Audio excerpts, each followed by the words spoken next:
Finally दोस्तों कल के दिन दोपहर में शानदार रोमांचक मैच देखने को मिला, क्योंकि आमने सामने थी दिल्ली कैपिटल्स और रॉयल चैलेंजर्स बेंगलोर, जहां पे सबसे पहले रॉयल चैलेंजर्स बेंगलोर टॉस हार गई और दिल्ली कैपिटल्स ने शानदार तरीके से टॉस जीत करके बॉलिंग का फैसला किया और विराट कोहली की टीम यानी कि आरसीबी को बैटिंग करने का न्योता दिया गया, जहां पे विराट कोहली और फिल सॉल्ट ने शानदार तरीके से ओपनिंग साझेदारी करी। ओपनिंग को शुरुआत दी आरसीबी के तौर पे, जहां पर विराट कोहली और फिल सॉल्ट शुरुआत से ही अटैकिंग क्रिकेट खेल रहे थे, लंबे लंबे छक्के जड़ रहे थे और पावर प्ले में ही आरसीबी को 50 रन के ऊपर पहुंचा दिया था। लेकिन वहीं पे लुंगी एंगेडी की एक स्लोअर गेंद पर पावर प्ले की आखिरी ओवर के पहली गेंद पर ही उनको बड़ा शॉट मारने गए विराट कोहली और उनको कवर्स के हाथों में प्रथम निशंक के हाथों में कैच आउट करा दिया लुंगी एंगेडी ने स्लोअर बॉल पे। फिर उसके बाद से जब बारी आई कि अब फिल सॉल्ट को अटैकिंग क्रिकेट खेलना पड़ेगा, तो फिल सॉल्ट काफी अच्छी बैटिंग किया उन्होंने भी शानदार तरीके से आउटशॉट किया, पारी खेली। लेकिन देवदत्त पडिक्कल वहाँ पे बीच में आए और एक बड़ा शॉट लगाने के बाद अक्षर पटेल को दूसरी गेंद पर वो कैच आउट हो गए। लेकिन जिस तरीके से शुरुआत विराट कोहली और फिल सॉल्ट ने दिया था, लेकिन बैक टू बैक 2 विकेट गिरने की वजह से थोड़ा दबाव बन रहा था, लेकिन फिल सॉल्ट की बैटिंग की वजह से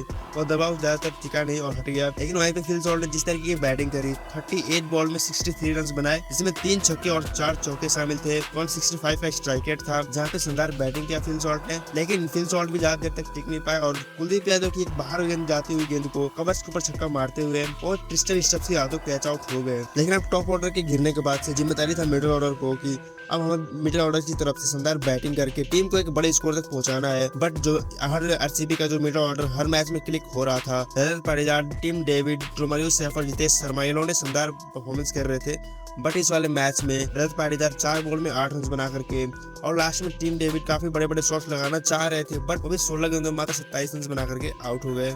बट जो इस वाला मैच सबसे बड़ा टर्निंग पॉइंट था इस वाले मैच का, वो था जितेश शर्मा का पारी। ऐसा लग रहा था कि वो अपने आरसीबी के लिए नहीं खेल रहे हैं, बल्कि दिल्ली कैपिटल्स को ट्रॉफी जिताने के लिए खेल रहे हैं। भाई ऐसा लग रहा था कि वो उनसे बॉल टच ही नहीं हो रहा है, शानदार बैटिंग कर ही नहीं पा रहे हैं। जहाँ पे उन्होंने पूरे तरीके से 3 ओवर्स खेला और 2 गेंद एक्स्ट्रा खेला, जिसमें केवल 14 रन बनाए, जिसकी वजह से जो आरसीबी की टीम है लगभग 20 या 30 रन शॉर्ट रह गई और अपने पूरे 20 ओवर्स खेल करके 175 रन ही बना पाई। और हालांकि कुणाल पांड्या भी एक शानदार शॉट लगाए थे, बट वहीं पे जो आरसीबी की टीम है 175 रन बना पाई अपने पूरे 20 ओवर्स खेल करके, जो कि चिन्नास्वामी के इस वाले ग्राउंड पे काफी ज्यादा कम और काफी ज्यादा लो स्कोरिंग माना जाएगा। लेकिन वहीं पे जब दिल्ली कैपिटल्स वाले स्कोर को चेंज करने आई, तो शानदार तरीके से भुवनेश्वर कुमार की एक आतंकी स्पेल देखने को मिला, जहां पर उन्होंने शुरुआती ओवर्स में ही प्रथम निशंका, करुण नायर और समीर रिजवी को घर भेज दिया। जहां पे उसने शुरुआत करते ही पावर प्ले के मात्र 2 ओवर्स स्टार्टिंग के 3 ओवर्स में ही दिल्ली कैपिटल्स के 3 बल्लेबाजों को आउट कर दिया।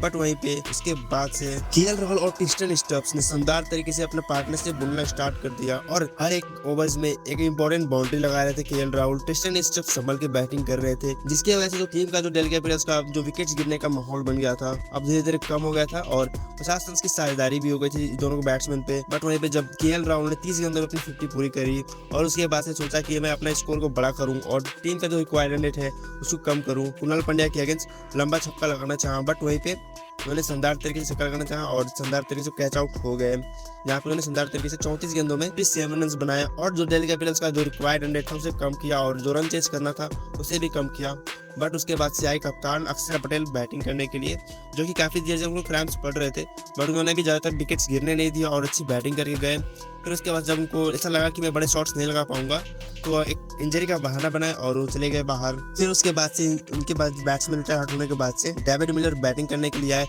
और उनके ऊपर सवाल था कि क्या वो गुजरात टाइटंस के अगेंस्ट जो उनके अगेंस्ट दाग लग गया था कि वो हर ओवर्स में रन चेज नहीं कर पाते, हर बार चोक कर देते हैं साउथ अफ्रीकन जींस की वजह से। बट इस बार देखने को नहीं मिला। हालांकि उन्होंने कुछ मैचेस में और कुछ ओवर्स में तो टीम की रन जो इस वाले मैच में बनने थे उसको बनने ही नहीं दिया था। लेकिन लास्ट ओवर में जब रोमारियो सेफर बॉलिंग करने के लिए आए, तो स्टार्टिंग के 3 बॉल तो उन्होंने शानदार बॉलिंग कराई, जहाँ पे उन्हें शानदार तरीके से रन दे दिया ही नहीं। लेकिन वहीं पे जब लास्ट के 2 ओवर्स 3 गेंद डाली तो उन्होंने 2 छक्के पड़ गए। पहले फुट लॉस पड़ी, फिर आउट ऑफ टाइम में एक लंबा छक्का लग दिया डेविड मिलर ने और आखिरी बॉल पे तो शानदार तरीके से चौका लगा करके डेविड मिलर ने दिल्ली कैपिटल्स को 1 बॉल रहती ही मैच जिता दिया। तो ऐसे में रॉयल चैलेंजर्स बेंगलोर की टीम अपने 6 मुकाबले में 4 मुकाबले जीत करके 8 पॉइंट के साथ नंबर 2 पर है और वहीं पे जो दिल्ली कैपिटल्स की टीम है 5 मुकाबले में केवल 3 मुकाबले जीत करके 6 पॉइंट के साथ अब 4 नंबर पे पहुंच चुकी है। तो ऐसे में आप लोग क्या लगता है, क्या दिल्ली कैपिटल्स प्लेऑफ्स के लिए क्वालिफाई कर सकती है इस वाले फॉर्म के हिसाब से जिसने आरसीबी की टीम को हरा दिया है? कमेंट करें, जो सो बताना। मिलते हैं आप लोग को नेक्स्ट वीडियो में, तब तक के लिए बाय दोस्तों।